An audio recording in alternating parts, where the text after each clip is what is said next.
Yes, students, class 10th, as you know that we are going with the chapter number 7, coordinate geometry. So today I'm going to explain the example number 1 from the exercise 7.1. Okay, so do the ये points given a form a triangle, if so name the triangle formed. ठीक है, उन्होंने क्या given है इस question में कि 3 coordinates given है आपको कोई भी, ठीक है, तो वो कहते हैं कि ये वाले कोऑर्डिनेट्स बताओ कि ये ट्राइंगल बना रहे हैं या नहीं बना रहे हैं. ठीक है, if so the name of the triangle form, कि अगर बना रहे हैं तो बताओ कि कौन सी वाली ट्राइंगल, किस टाइप की जो है वो ट्राइंगल हमारे पास बन रही है. ओके, सो देखो, मान लो कि इस तरीके से आप, ये तो पॉइंट्स गिवन है ना, ये है पी पॉइंट, मान लो मैंने इसको ले लिया, नेम लिख लिया, ये पी पॉइंट के कोऑर्डिनेट्स हैं, ये क्यू है, ये है आर. मैंने इसको बताना कि ये ट्राइंगल बना रहे कि नहीं बना रहे. आपने छोटी क्लासेस में पढ़ा था कि ट्राइंगल बनाने के लिए क्या कंडीशन होती है. ट्राइंगल बनाने के लिए बेटा देखो क्या कंडीशन होती है. मान लो ये एक ट्राइंगल है, मैंने इसको बताना कि ये 3 कोऑर्डिनेट ट्राइंगल है कि नहीं है. ठीक है, ये गिवन है, ठीक है, ये 2 और 3 ऐसे गिवन है मुझे. ठीक है, ट्राइंगल बनाने के लिए कंडीशन होती है कि कोई दो, मान लो ये आपके पास 5 सेंटीमीटर है, ये भी आपके पास 6 सेंटीमीटर है. ठीक है ना, तो आपके पास ये वाला अगर मान लो 15 सेंटीमीटर ऐसे है, तो ये एक triangle P Q R is a triangle. ये ट्राइंगल तब होती है इफ़ अगर कोई भी दो साइड का सम जो है ना वो तीसरी साइड के ग्रेटर हो जाए. ठीक है ना, कोई भी दो साइड्स का सम, ठीक है, वो तीसरी वाली साइड के क्या हो जाए, ग्रेटर हो जाए. ठीक है, तो इसको 10 ले लो. ठीक है, जैसे यहाँ पे मैं लिखूँ कि 5 और 6 इसका और इसका सम क्या है 11. ठीक है, और थर्ड साइड क्या है 10. 11 अब 10 से ग्रेटर है. ठीक है, तो मैं क्या कहूँगी, yes it is a triangle. तो कंडीशन ये होती है कि कोई भी दो साइड्स का सम जो है ना वो तीसरी वाली साइड से ग्रेटर होना चाहिए. ठीक है, तो then it is a triangle. Okay, और नेम द ट्राइंगल फॉर्म्ड. तो देखो, नेम द ट्राइंगल फॉर्म, अगर आपको पता हो कि अगर टाइप ऑफ ट्राइंगल के बारे में अगर आप जानते हो, तो ट्राइंगल होती है, एक होती है राइट एंगल ट्राइंगल, एक होती है आइसोसेलेस ट्राइंगल. ठीक है, एक होती है स्केलन ट्राइंगल. ठीक है ना, according to the basis of sides ये बात करेंगे हम. ठीक है ना, आइसोसेलेस ट्राइंगल वो वाली होती है जिसकी कोई भी दो साइड्स की लेंथ ऑफ 2 साइड वो इक्वल होती है. स्केलन में होती है ऑल साइड्स की जो लेंथ होती है are different. Right angle triangle कब होती है, कोई भी ट्राइंगल को मैं राइट एंगल कब बोलूँगी, पहले तो तब बोलूँगी कि जब वो क्या करे, पाइथागोरस थ्योरम अपना होल्ड कराए. ठीक है, आपको पता है कि राइट एंगल ट्राइंगल में हम पाइथागोरस थ्योरम होल्ड कर सकते हैं और यहाँ क्या हो 90 डिग्री का एंगल बनता हो.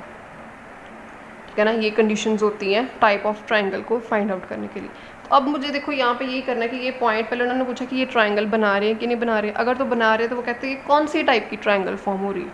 ओके, सबसे पहले मैं ना इसको चेक करूँगी. मैं पहले लेंथ, जिसकी डिस्टेंसेस फाइंड कर लूँ. जैसे ये पी क्यू आर है, मुझे पहले पता लग जाए कि ये पी क्यू आर इनकी लेंथ क्या क्या है एक्चुअल में. ठीक है, सबसे पहले मैं लेंथ फाइंड आउट करने लगी हूँ. पी क्यू की लेंथ देखो स्टूडेंट्स, मैं यहाँ पे फिर से फॉर्मूला लगाने लगी हूँ वो वाला.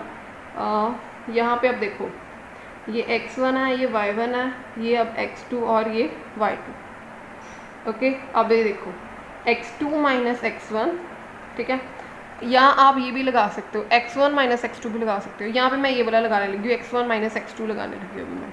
ठीक है, कोई भी लगा सकते हो, x1 माइनस x2 भी, x2 माइनस x1 भी. ठीक है, तो यहाँ पे मैं लगाने लगी हूँ x1 माइनस x2 का होल स्क्वायर और y1 माइनस y2 का होल स्क्वायर. ठीक है, तो यहाँ पे ये फॉर्मूला लगाओ. x1 है 3, x2 है 2, तो यहाँ पे एक माइनस ऑलरेडी है. ठीक है, x2 भी माइनस में है, -2 है, तो ये वाला माइनस और ये वाला माइनस क्या हो जाएंगे, प्लस. ठीक है ना, इस बात का ध्यान रखना है, कैलकुलेशन गड़बड़ नहीं करनी है. ठीक है, एक माइनस पहले था, एक माइनस यहाँ पे है, तो ये प्लस हो गया. ओके, आगे y1 माइनस y2, y1 है 2, y2 बेटा है -3, एक माइनस ऑलरेडी है यहाँ पे, एक -3 भी है, तो ये प्लस हो गया. ओके, इसको कैलकुलेट करो बेटा. देखो 3 + 2 5. ठीक है, 5 का स्क्वायर करोगे 25. ओके, यहाँ पे भी 5 का square 25, 25 + 25 which is equal to √50. Okay, आगे पी क्यू हो गया. क्यू आर, ठीक है ना। क्यू आर का भी बेटा जी देखो यहाँ पे भी मैं अब ये x1 ये y1 ये हो गया x2 ये y2, ठीक है ना। इस तरीके से आपने ले लेने हैं कि अब इन दोनों के हमने कैलकुलेट करना है, इसको छोड़ दो, ठीक है। अब यहाँ पे भी फिर से ये वाला x2 माइनस x1 ये वाला फॉर्मूला लगाओ, x1 माइनस x2, x1 इस केस में क्या है -2, x2 कितना है -2 फिर से, ओके, प्लस y1 कितना है ये वाला -3, y2 कितना है 3, ओके। इसको कैलकुलेट करो, -2 -4 का स्क्वायर 16, ठीक है, -3 -6 का स्क्वायर करोगे कितना आएगा 36। तो देखो इसको ऐड अप करो, आंसर इज 52, 152। पी क्यू हो गया, क्यू आर हो गया, अब निकालना है पी आर, ठीक है ना, पी आर में इसको x1 y1 इसको x2 y2, अब ये नहीं लेना आपने कुछ भी, ठीक है। अब इस पे लगाओ x1 माइनस x2, ठीक है ना, यानी कि 3 - 2 का whole square, y1 minus y2, y1 कितना है अब यहाँ पे 2 माइनस ये 3 इसका होल स्क्वायर। ध्यान से करना है, जब आप खुद अपने हाथ से करोगे ना तो आपको अच्छे से और अच्छे पता लगेगा, ठीक है। तो 3 - 2 क्या होता है 1, 2 - 3 भी -1, तो यानी कि 1 का स्क्वायर 1, यहाँ भी 1 का square 1, which is equal to √2।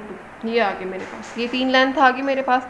अब इसको शो करना कि ये ट्रायंगल है कि नहीं है, तो कैसे शो करोगे आप, इस तरीके से शो करोगे कि कोई भी दो साइड का सम, देखो अगर √50 में फाइंड आउट करूँ ना तो वो मेरे पास आता है 7.07, ये मेरे पास आता है 7.21, ये मेरे पास आता है 1.41।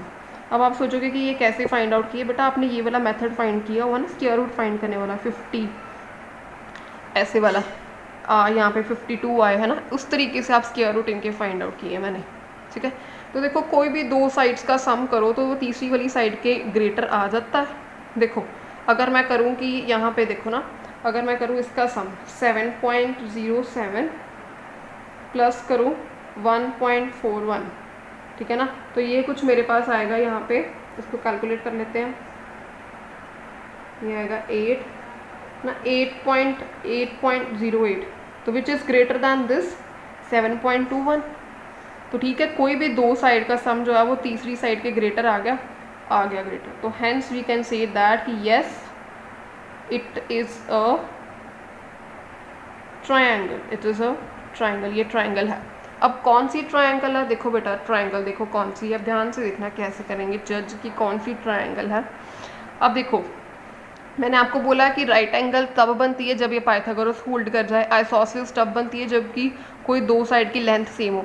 तो यहाँ पे देखो कोई दो साइड की लेंथ तो सेम आ ही नहीं रही है, किसी की भी लेंथ सेम नहीं है। स्केलन में होती कि तीनों की लेंथ सेम हो, ये तीनों भी, हाँ ये तीनों की लेंथ अलग अलग तो है, डिफरेंट तो है, पर राइट एंगल वाला भी चेक कर ले एक बार, पाइथागोरस थ्योरम होल्ड करवा के देखे कि पाइथागोरस थ्योरम होल्ड कर रही है या नहीं होल्ड करी। तो we will check it. Pythagoras theorem किस तरीके से होल्ड करती है कि हाइपोटेन्यूज का square equal to base square plus perpendicular square, यानी कि मैं इन सब के जो स्क्वायर्स हैं ना उसको करने लगी हूँ।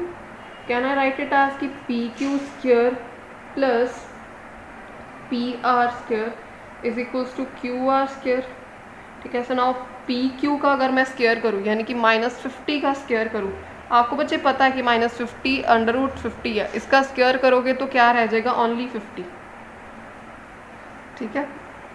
पी आर है √2, ठीक है, √2 का स्क्वायर करोगे √2 कैंसिल हो जाएगा, ओनली 2 रह जाएगा यहाँ पे, ठीक है। क्यू आर है √52, √ कैंसिल हो जाएगा, इसका स्क्वायर करोगे तो ये रह जाएगा 52, तो यहाँ पे आ गया बेटा 52 इक्वल टू 52, ठीक है ना। तो वी कैन से दैट कि this theorem hold, Pythagoras theorem hold करती है,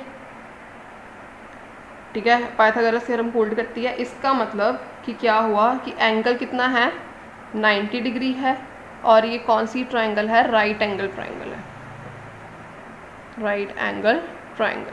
हमने बताया था ना कि कौन सी ट्रायंगल है, तो this is a right angle triangle, okay. So next question is बच्चे देखो ये बिल्कुल सिमिलर वे के साथ आपकी बुक में ये this is a 4th question from your exercise 7.1, similar question है, ये भी आपने अभी खुद करना है। यहाँ पे भी ऐसे ही पूछा कि ये तीन उन्होंने साइड्स गिवन है कि वर्टिसेस ऑफ आइसोसेलेस ट्रायंगल हैं, तो आप कैसे जज करोगे आइसोसेलेस ट्रायंगल के हैं कि नहीं है? मान लो आप इसको ए ले लो, ठीक है, इसको ले लो बी, इसको ले लो सी, 7 और -2 को, ठीक है। आप ए बी फाइंड आउट करो। ए बी मैंने यहाँ पे, आप खुद कैलकुलेट करो, ए और बी का डिस्टेंस कैलकुलेट करो, मैं डायरेक्टली आपके सामने लिख रही हूँ 37, आप खुद करोगे कैलकुलेट, इसको हिंट दे रही हूँ मैं। बी सी का डिस्टेंस इस तरीके से फाइंड करो, वो भी आया है 37, ठीक है। इस तरीके से ए सी फाइंड कर लेते हैं हम। यहाँ पे ए है यहाँ पे 5 और -2, सी है यहाँ पे 7 और -2, ठीक है। अगर मैं यहाँ पे लगाऊँ x2 - x1 का होल स्क्वायर, ठीक है, यहाँ पे करो 7 - 5 का स्क्वायर प्लस -2 +2 का स्क्वायर, ठीक है। तो ये 7 - 5 2 का स्क्वायर विच इज़ 4, तो -2 + 2 0, तो यहाँ पे क्या आएगा √4 का स्क्वायर 2, ठीक है। तो यहाँ पे ए सी मेरे पास आ गया 2। तो इन्होंने बोला कि आइसोसेलेस ट्रायंगल है। आइसोसेलेस ट्रायंगल तब बनती है जब मैंने आपको क्या बोला था कि कोई दो साइड्स की, दो ट्रायंगल की लेंथ जो है, जो साइड्स की लेंथ है वो सेम हो जाए। तो सेम है 37 और √37 सेम है ना। So now we can write it as A B equal to B C. So yes it is a isosceles triangle, ठीक है। इसी तरीके से मान लो अगर आपके पास आ जाए कि स्केलन है, स्केलन में आपने क्या लिखना है, तीनों साइड्स डिफरेंट डिफरेंट है, ओके। इस तरीके से आप सॉल्व करोगे, ठीक है। हाँ जी students, next is example number 2 of your exercise 7.1। Show that these points are the vertices of the square. उन्होंने कहा कि आप बताओ कि ये जो पॉइंट्स गिवन है ये स्क्वायर के वर्टिसेस हैं, ठीक है ना। देखो अगर एक कोई भी लाइन्स है, अगर मैंने इसको स्क्वायर प्रूफ करना है, ठीक है ना। So A B C and D, okay. So A point is 1 and 7, B is given as 4 and 2, C is given as -1 and 1, and D is -4 and 4, ठीक है ना। सो इफ़ आई वॉन्ट कि अगर इसको मैं स्क्वायर प्रूफ करना चाहती हूँ, आपको पता है कि स्क्वायर की प्रॉपर्टीज़ जो है वो क्या होती है। स्क्वायर में क्या होता है कि सारी ऑल लेंथ आर इक्वल, सारी साइड्स की लेंथ जो है, सारी साइड्स की लेंथ इक्वल होती है। और उसके बाद दूसरी चीज़ क्या होती है, इसके जो डायगोनल्स होते हैं, आपको ये भी पता है कि इसकी डायगोनल्स क्या होते हैं, वो भी इक्वल होते हैं, ठीक है। डायगोनल्स की लेंथ भी क्या होती है, इक्वल, ठीक है।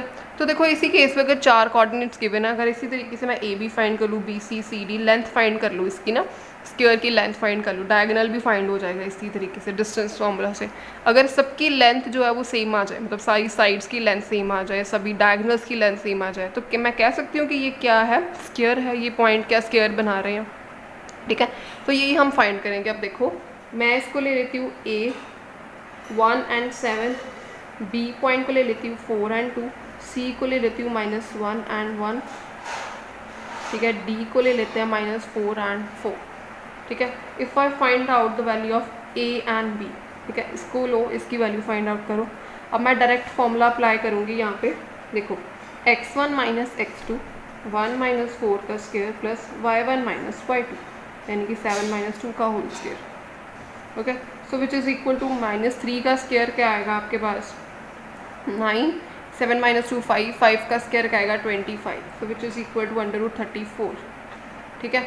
आगे बी एंड सी, देखो बी सी की लेंथ फाइंड आउट करनी है आपने। बी सी की कैसे करोगे, ऐसे 4 minus of this is also minus, तो यहाँ पे क्या आएगा प्लस, ठीक है। आप चाहे तो वो फॉर्मूला कंप्लीट लिख के, डिस्टेंस फॉर्मूला कंप्लीट लिख के वो भी अप्लाई कर सकते हो, या डायरेक्टली ऐसे भी कर सकते हो, ठीक है। तो यहाँ पे 2 माइनस, यहाँ पे एक और माइनस है, ठीक है। 4 - 1 5, 5 का स्क्वायर 25 प्लस 3 का square 9, which is equal to √30, ठीक है। इस पे और इस पे लगेगा distance formula. Now C D is equals to, देखो -1, अब क्या है माइनस, यहाँ पे है -4, तो यहाँ पे +4 हो जाएगा, एक माइनस ये वाला ऐड हो जाएगा। यहाँ पे फिर से -1 - 4 का होल स्क्वायर, ठीक है। -1 + 4 दैट इज इक्वल टू 3, 3 का स्क्वायर 9, -1 - 4 -5 - 5 का स्क्वायर 25, ठीक है, आपने इसको कैलकुलेट करना है अच्छे से। A B B C C D find होगी और ए डी, ठीक है ना, ये A B B C C D और डी ए, ये तीनों फाइंड आउट करना है। ए डी या डी ए एक ही बात है, आप जैसे मर्जी फाइंड आउट कर सकते हो। डी ए कर लो आप इसको फाइंड आउट, डी ए, ठीक है ना, ए बी बी सी और डी ए, ये वाली लेंथ होगी फाइंड आउट, ठीक है। तो डी ए यानी कि डी ए में मैं किस तरीके से लूँगी अब, हाँ जी, यहाँ पे लिख लेते हैं। डी के कोऑर्डिनेट्स हैं -4 एंड 4, ए के कोऑर्डिनेट्स हैं 1 और 7, ठीक है। अब देखो x1 minus x2, x1 minus x2 का whole square, y1 minus y2, ठीक है। -4 - 1 क्या हो गया 5, तो 5 का स्क्वायर 25, ठीक है। 4 - 7 क्या हो गया 3, -3 का square 9, which is equal to √34, ठीक है। चारों साइड्स होगी। अब मुझे क्या फाइंड करना है, डायगनल। डायगनल क्या है, ए सी, ए सी इज द डायगनल। अब ए लिखो, ए के कोऑर्डिनेट क्या है 1 and 7, and if I find out C, this is -1 and 1, A and C, ठीक है। इस पे डिस्टेंस, इसका फाइंड आउट करो डिस्टेंस ए और सी का, ठीक है। ये देखो x1 minus x2, x1 minus x2 भी -1 है तो यहाँ पे हो जाएगा प्लस, ठीक है। अब देखो y1 माइनस y2 यानी कि 7 - 1, ओके। तो विच इज़ इक्वल टू 1 + 1 2 का स्क्वायर क्या आएगा 4, √4 प्लस 6 का स्क्वायर यहाँ पे आएगा 36, विच इज़ इक्वल टू नहीं 6, एक मिनट, यहाँ पर है -1, ओके। तो 7 माइनस, यहाँ पे एक माइनस और है तो यहाँ पे है प्लस, 7 + 1 इज 8, 8 का स्क्वायर आएगा यहाँ पर 64, ठीक है ना। 64 + 4 इज 68, ओके। नेक्स्ट मैं निकाल लूँ, ए सी एक डायगनल होगा, एक B D diagonal find out कर ले, ठीक है। आगे देखो बी के कोऑर्डिनेट्स दो, बी के कोऑर्डिनेट्स हैं 4 and 2 एंड डी के कोऑर्डिनेट्स हैं -4 and 4, okay. x1 minus x2, ठीक है जी, y1 माइनस y2, 2 - 4, ओके। आगे 4 + 4 8, 8 का स्क्वायर क्या आएगा 64, 2 - 4 क्या होगा -2 का square 4, which is equal to 68। देखो स्टूडेंट्स, अब आप इसको नोटिस करो कि क्या क्या इक्वल आ रहा है। देखो स्टूडेंट्स, क्या मैं लिख सकती हूँ ए बी इक्वल टू, ये भी √34, ये भी √34, ये 34, यानी कि ये चारों लेंथ जो है मेरे पास, A B equal to B C, which is equal to C D, which is equal to D A, ये क्या है √34, ठीक है। मतलब ये चारों लेंथ सेम है तो ये क्या आएंगी √34 के इक्वल है, मतलब लेंथ साइड सेम है, मतलब ये चारों साइड सेम, ओके। अब डायगनल की बात कर लेते हैं, A C equal to B D, diagonal भी सेम है यानी कि √68, विच इज़ इक्वल टू √68, ठीक है, यानी कि डायगनल्स भी सेम है। तो आप क्या लिखोगे, all the length of sides of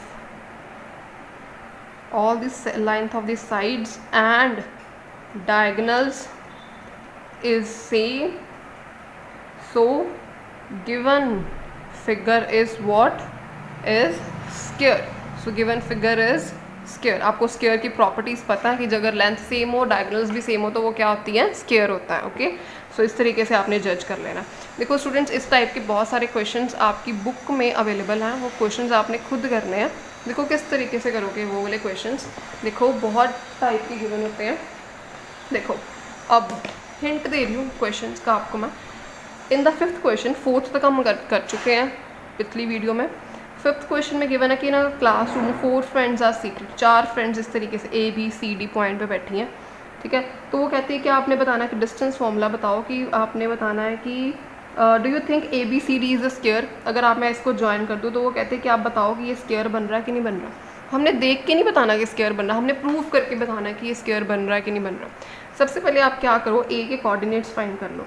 A के कोऑर्डिनेट्स आप इससे फाइंड कर सकते हो, ये देखो 3 और यहाँ पे 4 अकॉर्डिंग टू द ग्राफ, ठीक है। यहाँ पे D के फाइंड करोगे तो ये देखो 6 और इधर से Y का 1, इधर से C के फाइंड करोगे तो बेटा ये आएगा देखो 9 और इधर से है 4, बी के फाइंड करोगे तो देखो आएगा 7, नहीं यहाँ आएगा बी के करोगे तो फाइंड 6 एंड यहाँ से आएगा 7। A B C D find हो गया मेरे पास। देखो 4 कोऑर्डिनेट्स आ चुके हैं। चारों कोऑर्डिनेट को अगर आपने स्क्वायर प्रूफ करना है तो अभी आपने प्रूफ करके दिखाया। A B B C C D D A चारों लेंथ फाइंड करो, उसका देखो वो इक्वल आ रहे हैं, डायगोनल्स इक्वल आ रहे हैं। अगर तो आ जाए then that is a square, अगर नहीं आए then it is not a square. 6 question में बिल्कुल बेटा देखो सेम टाइप का है। 6 क्वेश्चन में क्या डिफरेंस है, देखो उन्होंने कहा कि कौन सा कोऑर्डिनेटर बनना है। Name the type of coordinator form if any by the following points, give reason for your answer. देखो 4 पॉइंट्स सब में गिवन है इस पार्ट में, ठीक है ना। आपने क्या करना है, इसको चेक करना कि कौन सा कोऑर्डिनेटर बन रहा है। अब कोऑर्डिनेटर की टाइप्स आपने की हुई है, मैं आपको फिर से बता देती हूँ। ये देखो मैंने एक लिस्ट बनाई है यहाँ पे। कोऑर्डिनेटर होते हैं या पैलोग्राम बनेगा या रेक्टेंगल बनेगा या स्क्वायर बनेगा या रोम्बस बनेगा। इसकी प्रॉपर्टीज़ मैं फिर से एक्सप्लेन कर देती हूँ। रोम्बस कुछ इस शेप का होता है। कैसे जज करोगे कि कौन सा आपके पास आप कोऑर्डिनेटर यहाँ पे बन रहा है ना, तो आप चारों साइड्स की लेंथ फाइंड करोगे, A B B C C D D A, और डायगोनल्स फाइंड करोगे जैसे कि मैंने अभी फाइंड आउट की, ठीक है।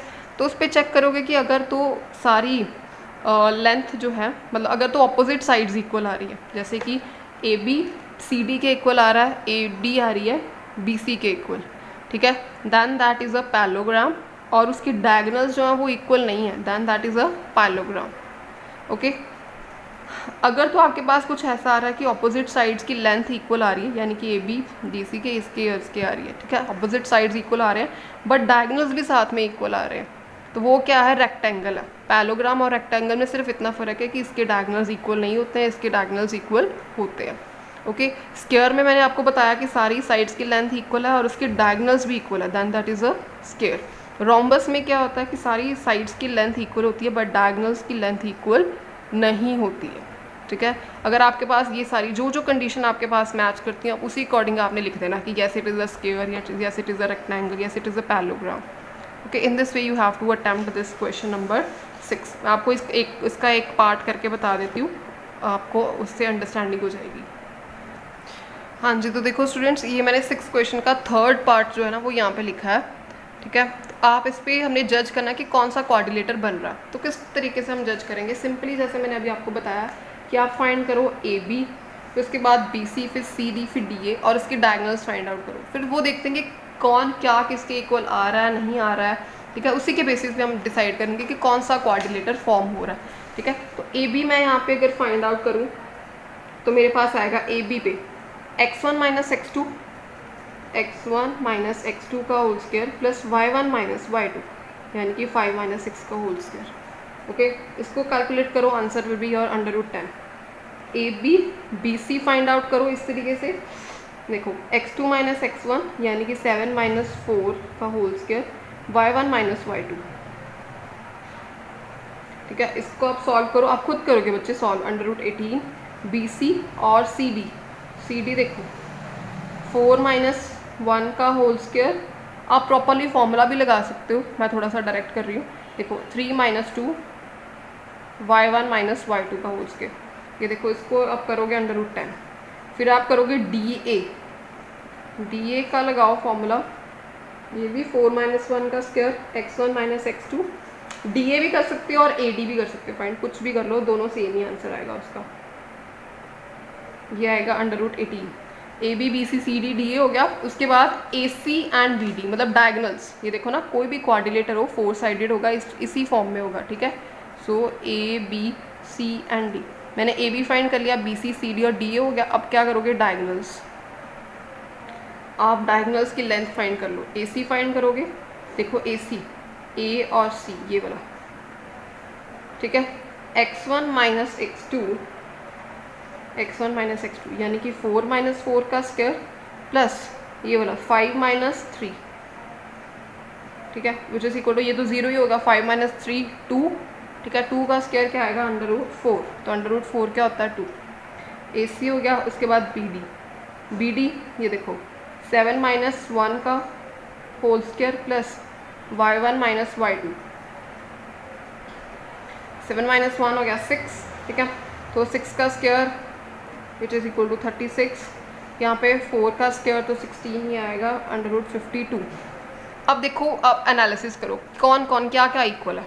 देखो ए बी वाली साइड जो है वो सी डी के इक्वल है, लिख लो यहाँ पे ए बी किसके इक्वल है, सी डी के इक्वल है। बी सी जो है वो डी ए के इक्वल है, ठीक है ना, ये दोनों डायगनल्स हैं, ठीक है।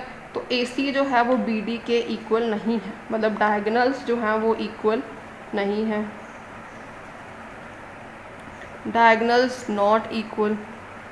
तो देखो आप अब जज करो क्या कौन सी क्वाड्रिलेटर बन रही है। अब ध्यान से देखो ये इक्वल है, क्या क्या इक्वल है, यानी कि ए बी अगर सी डी के इक्वल है मतलब ऑपोजिट साइड्स इक्वल है, बी सी अगर डी ए के इक्वल है तो इसका मतलब ऑपोजिट साइड्स इक्वल है। Opposite sides are equal but diagonal is not equal. देखो कौन सा क्वाड्रिलेटर बन रहा है, opposite sides are equal but diagonal, ये वाला देखो ऑपोजिट साइड्स आर इक्वल और डायगोनल इक्वल नहीं है, यानी ये क्या बन रहा है, पैरेललोग्राम बन रहा है, ठीक है। तो आप लिखोगे कि गिवन फिगर इज, कौन सी है ये, पैरेललोग्राम, ठीक है, this is a parallelogram, this is your answer, ठीक है। इसी टाइप के तरीके के ना बहुत सारे आपके देखो क्वेश्चंस गिवन है, कोई भी क्वेश्चन पेपर में आ सकता है आपको ना। इसी देखो पेपर में इस तरीके से आपको अगर क्वेश्चन आए तो ये देखो ये साइड्स गिवन है आपको, ओके। तो यहाँ पे उन्होंने पूछा होगा कि हाँ जी कौन सी क्वाड्रिलेटर बन रही है, आप बताओ। आप इसी तरीके से सारे साइड लेंथ फाइंड आउट करोगे, डायगोनल्स की भी फाइंड आउट करोगे और चेक करोगे कि कौन सी किसके इक्वल है, और इसी के बेसिस पे आप इसका आंसर निकालोगे, ठीक है। मैं इसकी पिक जो है आपको पोस्ट कर दूँगी, आप इसकी हेल्प ले लेना और आप इसका ले सकते हैं। इसी की बेसिस पे आप इसकी जो सारी क्वाड्रिलेटर की कौन सी क्वाड्रिलेटर फॉर्म हो रहा है उसको जज कर सकते हैं, okay. So thank you so much.